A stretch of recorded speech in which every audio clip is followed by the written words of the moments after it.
স্বামীর অভিশাপই হয়ে গেল জীবনের কাল। প্রথম স্বামীদের যদি সুখ না হয় কখনোই আর স্বামীদের সুখ হবে না।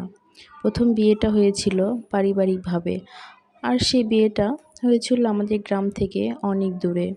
তো সেখানে বিয়ের পরের দিনে আমাকে আমার শাশুড়ি মরিচ বাটতে দিয়েছিল।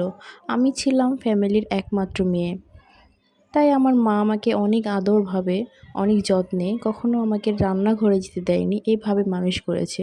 তো আমার মরিচ বাটতে অনেক কষ্ট হয়েছিল, পরে আমার হাত অনেক জ্বলেছিল। পরে আমি যখন আমাকে নিয়ে আসলো, আমি আমার মাকে বললাম কেঁদে কেঁদে, মা আমাকে মরিচ বাটতে দিয়েছিল। আসলে এই কথাটা কি বলা আমার ঠিক হয়েছিল? তখন বয়সটা ছিল কম, যার জন্যে মাকেই সব বলতাম। তো আমার মা কিন্তু আমাকে বোঝায়নি, তখন না বুঝিয়ে ওইটা নিয়ে সে অনেক বড় ঝড় উঠে গিয়েছিল। তখন মা বলেছিল যে সংসারে আমার মেয়েকে মরিচ বাটায়, সেই সংসারে আমি আমার মেয়েকে আমি আর পাঠাবোই না। ওই যে বিয়ের পরের দিনে চলে আসলাম মায়ের বাড়িতে, আর যাওয়া হলো না।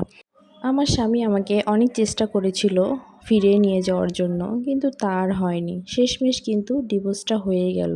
আর এটা হলো পারিবারিকভাবে না, একদম সালিশিভাবে, যেটা গ্রামে চেয়ারম্যান মেম্বার দ্বারা হয়। তো এভাবে ডিভোর্সটা হয়ে গেল।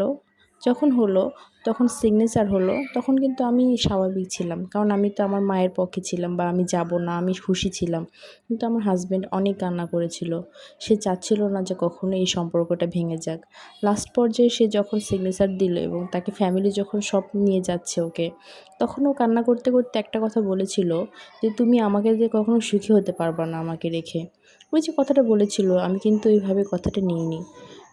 তখন ভেবেছি যে এমনি হয়তো এই কথাগুলো, কিন্তু এই কথাটাই যে আমার জীবনে একটা কাল হয়ে দাঁড়াবে আমি কখনোই ভাবিনি।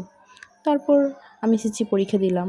দেন আমার একটা ছেলের সঙ্গে সম্পর্ক হলো, ওকেই বিয়ে করলাম, ফ্যামিলিও পছন্দ হলো ছেলেটার। কিন্তু এক পর্যায়ে দেখলাম সে অন্য নারীতে আসক্ত। কীভাবে মেনে নেব এই সংসার?